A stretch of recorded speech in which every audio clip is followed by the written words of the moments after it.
Liberando sus frenos. Hace muchos años, cuando comencé a estudiar las emociones negativas, el punto más crítico que descubrí fue que no se puede hacer ningún progreso hacia la salud, la felicidad, el amor y el cumplimiento del potencial mientras se insista en mantener intactas las emociones negativas. Y lo único bueno de las emociones negativas, si es que tienen algo de bueno, es que las emociones negativas no son permanentes. Lo dice hasta Sigmund Freud: no hay un lugar permanente para las emociones negativas en el subconsciente. En otras palabras, son visitantes indeseados. Son hábitos negativos o patrones de respuesta negativos que pueden eliminarse, y el punto inicial para eliminarlos es entender de dónde vinieron y entender cuáles fueron los factores causales, volviendo a la niñez temprana, que desencadenó el desarrollo de las emociones negativas y nos han dado como adultos una predisposición a ser negativos de una u otra forma. Esto nos lleva al condicionamiento de la niñez temprana. Recuerden que ya dijimos que el punto inicial de los patrones de hábitos negativos compulsivos e inhibitorios era la crítica destructiva. La crítica destructiva es el gran destructor. La crítica destructiva destruye a las personas en su interior y las deja caminando en círculos por fuera. Muchas personalidades han sido minadas y destruidas, mucha autoestima ha sido puesta de lado como resultado de la crítica destructiva, más que cualquier otra cosa que podamos imaginar. La crítica destructiva es el gran asesino. Ahora, ¿por qué es eso tan malo? Sabemos que los niños en sus primeros años y al ir creciendo tienen una necesidad tremenda de amor y aprobación de sus padres. De hecho, muchos psiquiatras y psicólogos han dicho que la razón número uno de la enfermedad mental en los adultos es el retiro de amor o el amor no expresado. Sabemos que cualquier persona con prestigio, una persona que es importante para un niño, tiene un impacto enorme en ese niño, y los niños hasta la edad de 6 años tienen muy poca habilidad para discriminar entre una crítica válida y una crítica inválida. Lo que esto significa es que todo lo que diga un padre o un pariente mayor o una persona mayor, cualquier cosa que diga una persona de prestigio o una persona importante para un niño, es aceptada como cierta, es aceptada como una representación válida de la realidad. Si una madre dice eres un niño malo, o si un papá dice eres flojo, si alguien dice no eres dependiente, o si alguien dice que somos estúpidos o tontos o feos, el niño no tiene capacidad alguna para discriminar entre lo válido y lo no válido. Ese niño acepta eso como una verdadera representación de la realidad. Va más allá de la mente consciente, va directamente al subconsciente y ahí se queda. Muchos de nosotros como adultos aún estamos viviendo en base a la información negativa que recibimos cuando éramos niños. Y después como adultos, ¿qué decimos? Pues decimos así es como soy, o siempre he sido así, o algunas personas dirán pues es de familia, tu padre era así, los hijos son así, tu madre era así, etc. ¿De dónde viene? Nada de estas cosas es de familia. Por ejemplo, cuando estaba creciendo, mis padres habían sufrido la depresión y la depresión les produjo un impacto enorme, y cuando hablábamos de comprar algo, lo recuerdo muy bien, mis padres se ponían muy tensos y decían no podemos pagarlo, no podemos pagarlo, no podemos pagarlo, no podemos pagarlo.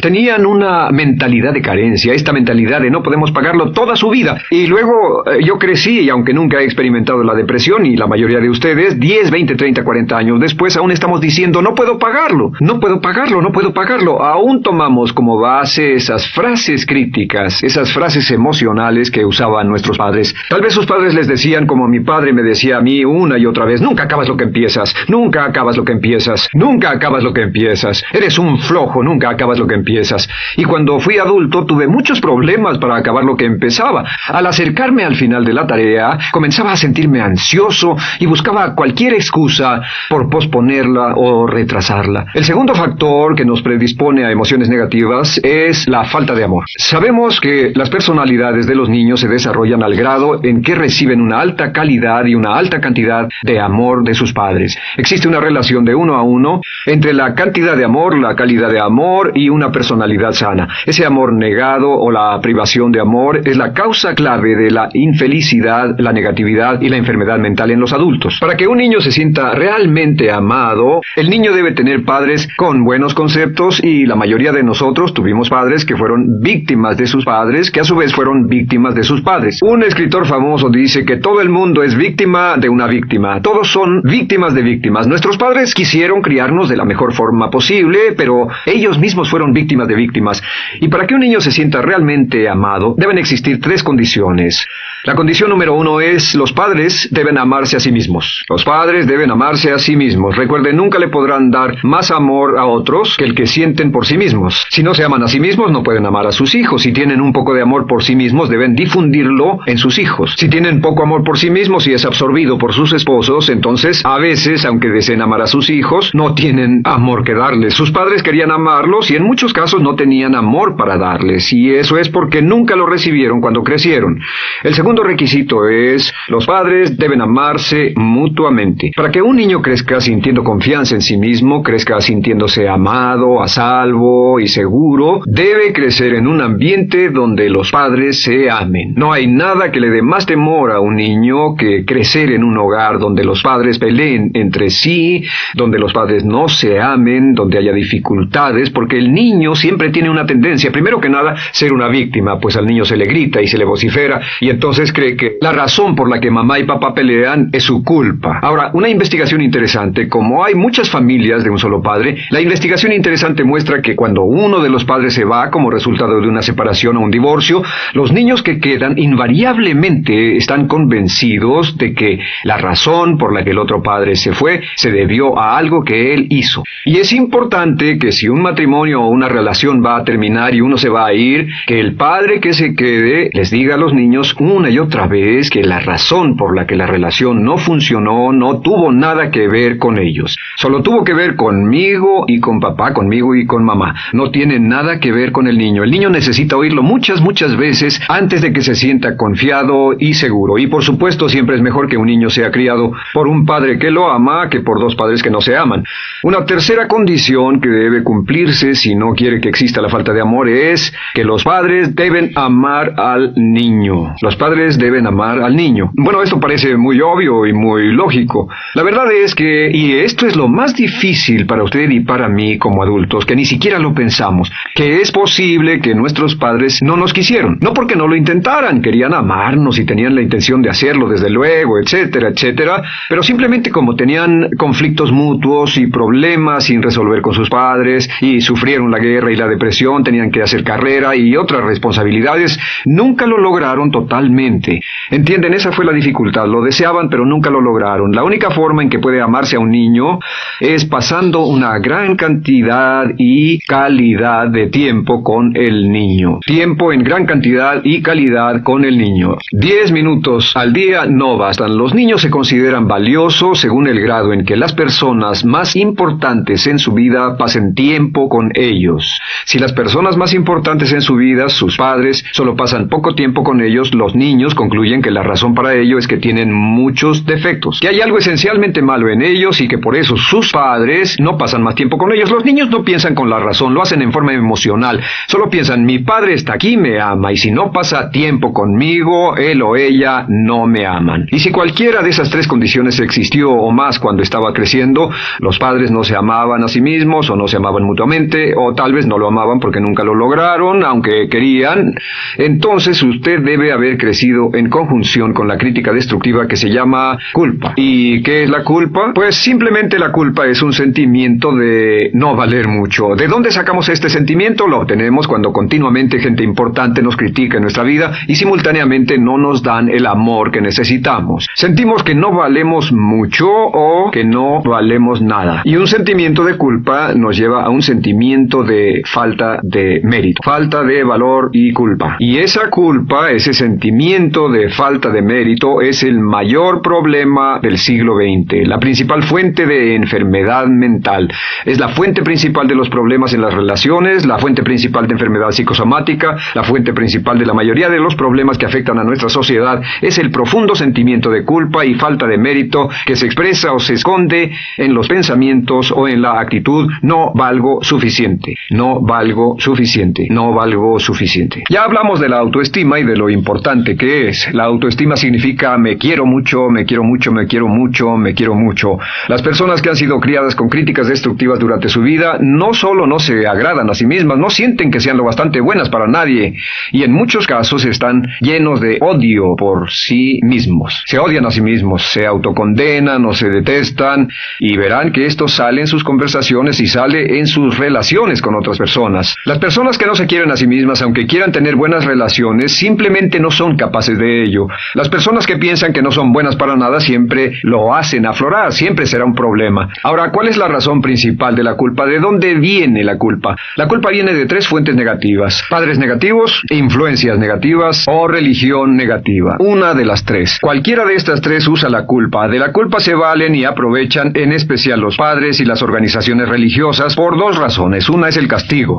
La culpa se usa para castigarnos. Cuando estamos creciendo, el castigar es la forma más fácil de hacer que uno se sienta mal. Nuestros padres nos hacen sentir mal castigándonos físicamente o sermoneándonos o regañándonos. Y el castigo es una forma muy eficaz de irnos conformando o de conseguir que hagamos lo que los demás quieren. La segunda razón por la que se usa la culpa cuando se practica en forma consciente, y algunas organizaciones la practican así, es para tener más control emocional en especial, porque se puede controlar a una persona emocionalmente con culpa y manipular su comportamiento. Hay muchas organizaciones que usan la culpa como una herramienta de control y manipulación. Si puede controlar a las personas con suficiente fuerza y en forma emocional, puede conseguir su dinero, puede conseguir su tiempo, puede conseguir su compromiso, demandar sus recursos, etc. Muchas organizaciones usan la culpa para aplicar un castigo. Muchas organizaciones de caridad que se anuncian por televisión, en especial las de causas benéficas que involucran a niños o a personas incapacitadas, usan un sentimiento de culpa. A usted le va tan bien que debe sentirse culpable por estas personas que sufren. O envíenos algo de dinero y eso se encargará de su culpa por un momento hasta que lo incluyamos en nuestra lista de correo, etc. Y la culpa es un estándar. ¿Por qué se usa tan comúnmente? Pues primero que nada porque casi todos nosotros la tenemos en mayor o menor grado. Y número dos, es fácil. La culpa es fácil. ¿Por qué nuestros padres la usan con nosotros? ¿Por qué nuestras madres la usan con nosotros? Nuestras madres pueden controlarnos con la culpa en un cuarto repleto. Nuestra madre puede controlarnos a miles de kilómetros por teléfono. Los padres usan la culpa en sus hijos porque sus padres usaban la culpa en ellos y así sucesivamente. Es lo más fácil. No existe un esfuerzo físico. Puede hacerse con una mirada o de reojo o una palabra. Ya sabe que las personas siempre buscan lo más fácil. Esté alerta. Ustedes han sido criados en un ambiente donde se les ha hecho sentir culpa y casi todos lo vivimos. Debemos entender que la culpa es como una letrina o bacterias emocionales negativas que se colocan en la raíz de su psique o su subconsciente y activan todas las demás emociones negativas: furia, odio, envidia, resentimiento, frustración y duda, temor, etc. Las crea y las activa a todas, y la forma para en realidad deshacerse del centro es exorcizarlo, extirparlo, y es lo que vamos a hacer el resto de esta sesión. Primero, ¿cómo podemos saber si nos criaron con sentimientos de culpa? Bien, a esto le llamamos la manifestación adulta de la culpa. Manifestación adulta de la culpa. Puede saber, probándose a sí mismo, cuánto de esto tiene. Número 1, la manifestación adulta de la culpa es que tiene sentimientos de inferioridad, sentimientos de inadaptabilidad y de no merecer las cosas. No siente que merezca que le pasen cosas buenas. Si una persona ha sido criada con crítica destructiva y se le hace sentir culpa, entonces cuando logra éxito, aún con un tremendo esfuerzo, tiene una tendencia terrible de sentir que no se lo merece. A esto se le llama, por cierto, temor al éxito. El temor al éxito es solo otra forma de decir que la persona que ha estado condicionada a pensar de sí misma como poco valiosa o no lo bastante buena, se siente muy incómoda cuando experimenta el éxito. Se siente muy tensa y a disgusto.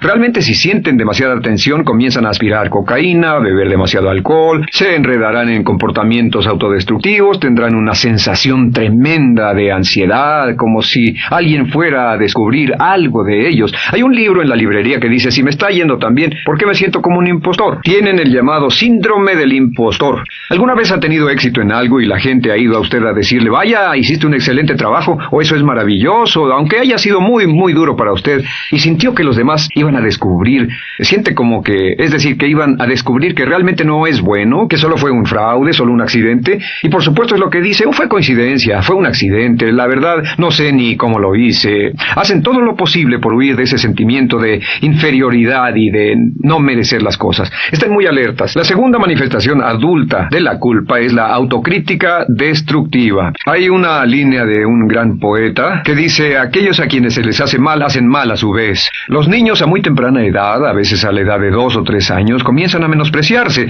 se desgarran, hasta se golpean y se castigan físicamente si se les critica demasiado. Siempre dicen el equivalente equivalente de no valgo suficiente o no soy muy bueno, y se castigan a sí mismos. Y la crítica destructiva es un síntoma real de un sentimiento escondido de culpa e insuficiencia. El número 3 es que, fácilmente manipuladas por la culpa, las personas pueden jalar sus cordones de culpa en forma muy simple. Realmente vemos que existen dos tipos de personas en el mundo: los lanzadores de culpa y los receptores de culpa. Invariablemente, estas personas se atraen mutuamente. Y por supuesto, el lanzador de culpa es la persona que se identifica con el padre que lanzó la culpa, y el receptor es la persona que se identifica con el que atrapó la culpa. Pero los lanzadores y los receptores de culpa se unen, se equilibran perfectamente, se establecen y forman una nueva generación de lanzadores y receptores de culpa. Podemos decir que usted es fácilmente manipulado por la culpa porque ha estado muy bien condicionado. Su jefe puede tirar de su cordón de culpa, una persona en un autobús puede tirar de su cordón de culpa, una sobrecargo puede tirar de su cordón de culpa. Esté muy alerta a esto. La cuarta manifestación de culpa es que usted la usa. Usa la culpa y culpa a otro generosamente. ¿Por qué? Pues si ha funcionado en usted, la hará funcionar en ellos. Le parecerá que es un intercambio, un trato muy justo. Usa la culpa y la culpabilidad y se convierte en la base de sus relaciones con los demás. Cuando algo sale mal, les echa la culpa a ellos. Algo sale mal, culpa a alguien más. En cuanto hay un problema, busca a quién culpar. Un experimento muy interesante con la cámara escondida hace algunos años fue que hicieron una plancha de hielo y la pusieron en la acera sin que nadie los viera. No hacía mucho frío, pero lo hicieron y observaron cómo reaccionaban las personas cuando pasaban por ahí, cuando caminaban por ahí, llegaban a esa plancha de hielo, se desequilibraban y se resbalaban, y lo primero que hacían era observar a la persona más cercana a ellos, enojados, verdaderamente furiosos. En otras palabras, buscaban a quién culpar. Y si no había nadie cerca de donde habían caído, se levantaban otra vez, miraban a su alrededor, no había nadie, y entonces pateaban el piso, pateaban con fuerza y se iban. Nuestra tendencia natural cuando algo sale mal es buscar a alguien o algo a quien culpar, en especial si nos criaron con una culpa continua.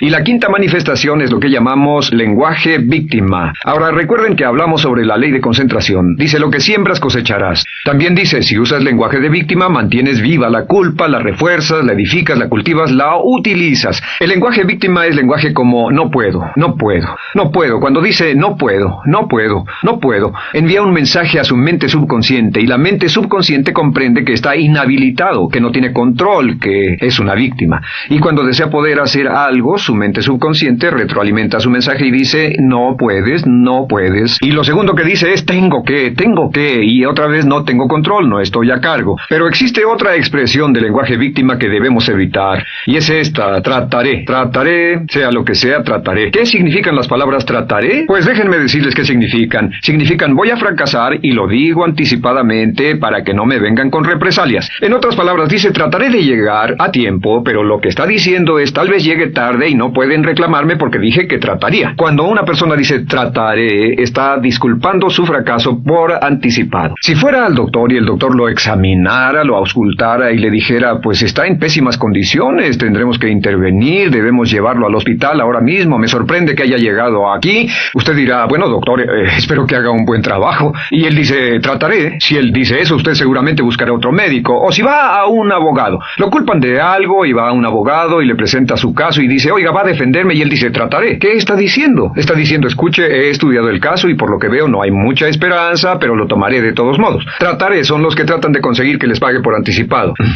Otro juego de palabras que no debe usar. Por cierto, con respecto a trataré, lo que debe decir es lo haré o no lo haré, no trataré. Si alguna vez en nuestro negocio, tenemos un negocio muy activo, si llamamos a alguien y le pedimos alguna cosa o algún trabajo y dice trataré de conseguirlo para el viernes o trataré de terminarlo a tiempo, al instante sabemos que lo que quiere decir es que quiere sentirse libre, no comprometerse. Así que nunca dejamos que nadie se vaya con un trataré, debe ser hecho o no, y queremos obtener una seguridad. Si hace falta, nosotros lo hacemos. Cuando dicen trataré, lo que están haciendo es que se están lavando las manos. Esté alerta. La otra palabra es desearía.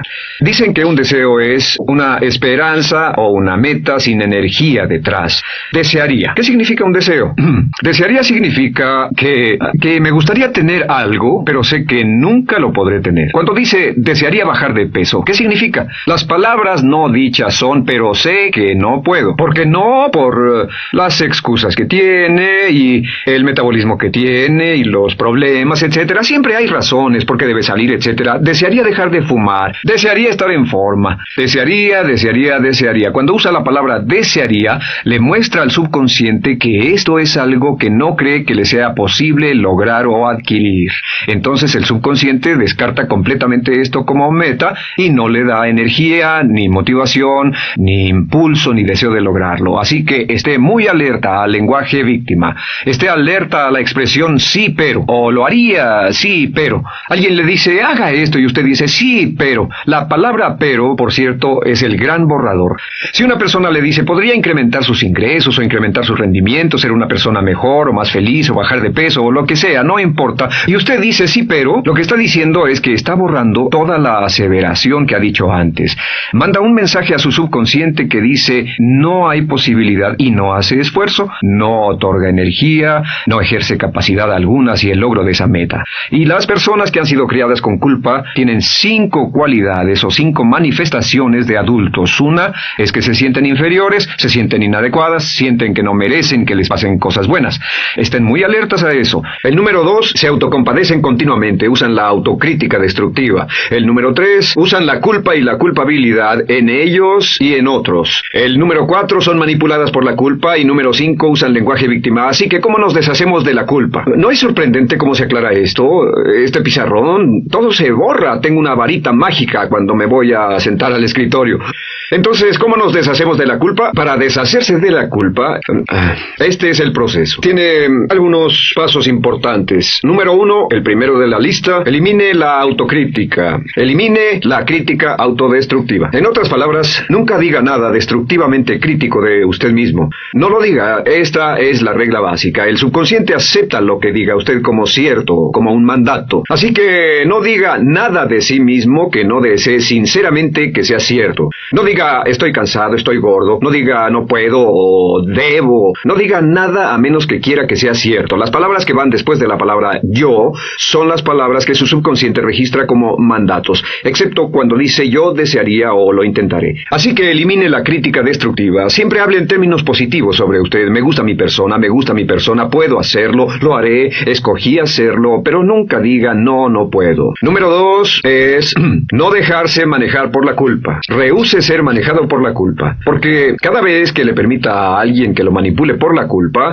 ¿sabe qué pasa? Refuerza y hace más poderoso el efecto de la influencia de la culpa en su vida. Cuando yo crecí, debo decir que yo crecí en una familia que estaba muy influenciada por la religión negativa. Realmente mi madre, Dios la bendiga, tenía un cinturón negro en el pecado e hizo un trabajo verdaderamente soberbio en ello. Y yo tardé en sobreponerme. Cuando me casé con Bárbara, ella también venía del mismo tipo de familia y recapacitamos. Hay una hermosa respuesta cuando uno de los dos caía de nuevo en los viejos patrones. Decía, no tratas de hacerme sentir culpable, ¿o sí? No tratas de hacerme sentir culpable, ¿o sí? Solo diga, no tratas de hacerme sentir culpable, ¿o sí? Y no deje que las personas lo manipulen usando la culpa. El número 3, no use la culpa o la culpabilidad y anuncie que no va a usarla.